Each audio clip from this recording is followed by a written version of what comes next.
গ্যাঞ্জামে আপনাদের স্বাগত। পাবদা মাছ এনেছে, এই পাবদা মাছ নুন হলুদ মাখিয়ে রেখেছি কিছুক্ষণ ধরে। আমি না একটা খুব সহজ উপায়ে পাবদা মাছটা রান্না করি, সেই উপায়টাই আজকে আপনাদের সাথে শেয়ার করব। কারণ অনেকেই নতুন রাঁধুনি আছে, আমাদের তো অনেক বয়স হয়ে গেল রান্নাবান্নার চক্করে, তারা মানে পাবদা মাছ ভাজার একটা সমস্যা থাকে, আমাদেরও থাকে এখন অবধি। তো সেই ভাজার সমস্যা থেকে আমি একটুখানি অন্যরকম ব্যবস্থা একটা নিয়েছি, যেটা খুব সহজেই পাবদা মাছটা রান্না হয়ে যাবে। সেটা হচ্ছে আমি ভাপে করব, বেশি কিচ্ছু লাগবে না। দেখুন নুন হলুদ মাখানো আছে, আর একটু উপর থেকে নুন হলুদ দেবো, কেন নুন আর একটু লাগবে। নুন হলুদ দেবো, হলুদ দিলাম, সরি নুন দিলাম, শুকলাম, হ্যাঁ নুন দিলাম, হলুদ দিলাম, ঠিক আছে তুই ওটা অফ রাখ। দিলাম নুন হলুদটা দিয়ে ভালো মতন এটাকে মাখিয়ে নিলাম। মাখানোই ছিল, একটু নুন হলুদ মাখাবার দরকার নেই। এরপর আমি এর মধ্যে এই সর্ষে পোস্ত বাটা আর কাঁচা লঙ্কা, এটাই শুধু এই রান্নার উপকরণ, আর কোনো উপকরণ এর মধ্যে আমি দেবো না। খুব বেশি সর্ষে পোস্তও নয় আর খুব বেশি কমও নয়। এর মধ্যে আমি এটা দেবো। মা, তুমি একবার এই ভাপা বানিয়েছিলে না বাড়িতে? আমি এখন এটাই বানাই, পাবদা আসলে ম্যাক্সিমাম সময় এটাই বানাচ্ছি।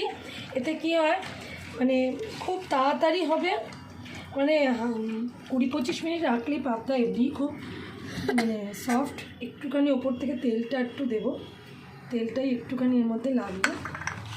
আর একটু নুন মিষ্টিটা, নুন মিষ্টি লাগবে না এটার মধ্যে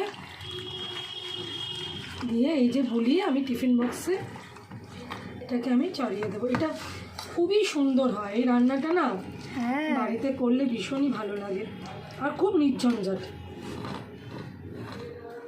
সেদিনকে যে ভাবটা বানিয়ে এবার হয়েছিল। এবার এর মধ্যে একটু জল তো লাগবে। এই যে মিক্সিতে আমি সর্ষে পোস্ত বেঁচেছিলাম, এই পুরো জলটাকে আমি এখন এর ওপর দিয়ে দেবো। এই যে জলটা দিচ্ছি, এটাতেই পুরো ভাপাটা এর ওপরই হবে। এর মধ্যে আমি অনেক সময় নারকেল কোড়া দিয়ে থাকি, কিন্তু আজ আমার কিছুই দিতে লাগবে না। আজ এমনি টেস্টি। নুনটা দিয়ে একটুখানি ওপর থেকে সর্ষের জলটা দিলাম, তো একটু নুনটা দিয়ে দিলাম ওই জন্য। যদি নুনটা একটু কম পড়ে, নুন কম হলে রান্নায় ভালো লাগে না, দিয়ে একটুখানি নাড়িয়েও দিলাম নুনটা। আর লঙ্কা যা দিয়েছি, আর একটা ফোঁটাও লঙ্কা লাগবে না। তেলের বাটিটায় দেখে নিই, যদি তেল একটুও বেঁচে থাকে ওটা ওপর দিয়ে দিই। খুব কম তেলেও হয়, বেশি তেল এটা লাগে না, এবং খুব সুস্বাদু খেতে হবে। এবার এটাকে আমি বক্স করে দিলাম। আজকে একটা নতুন ধরনের রান্না, গরম জল ফুটছে, এর মধ্যে এটা বসিয়ে ভাপা দেবো। আমি ঢাকা দিয়ে 1/2 আওয়ারের জন্য ছেড়ে দিই, কোনো চিন্তা নেই, খুব ভালো লাগে খেতে।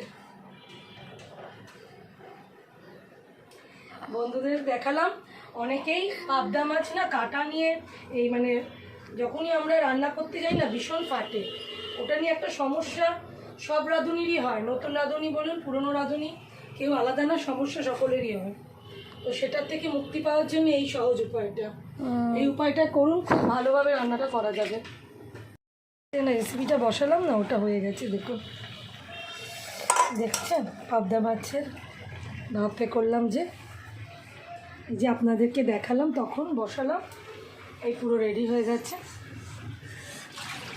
কত সুন্দর হয়েছে দেখতে শুধু না, খেতেও খুব সুন্দর হচ্ছে। ধনেপাতা থাকলে একটু দিতাম, আর আজকে শুধু এভাবে করলাম। এর পরের দিন একটু অন্যরকমভাবে ভাপে দেখাবো করে, করলে ভাজার ঝামেলাটা থাকে না। আর খুব দামি মাছ তো, সেক্ষেত্রে কী হয়, দামি মাছ যত কম ভাজবে সেক্ষেত্রে টেস্টটা আরও বেশি হবে। তো এটা এইভাবে করলাম, আপনারাও বাড়িতে করবেন, ভীষণই সুস্বাদু লাগে খেতে, আর ফাটাফুটিরও ব্যবস্থা থাকে না। ঠিক আছে বন্ধুরা।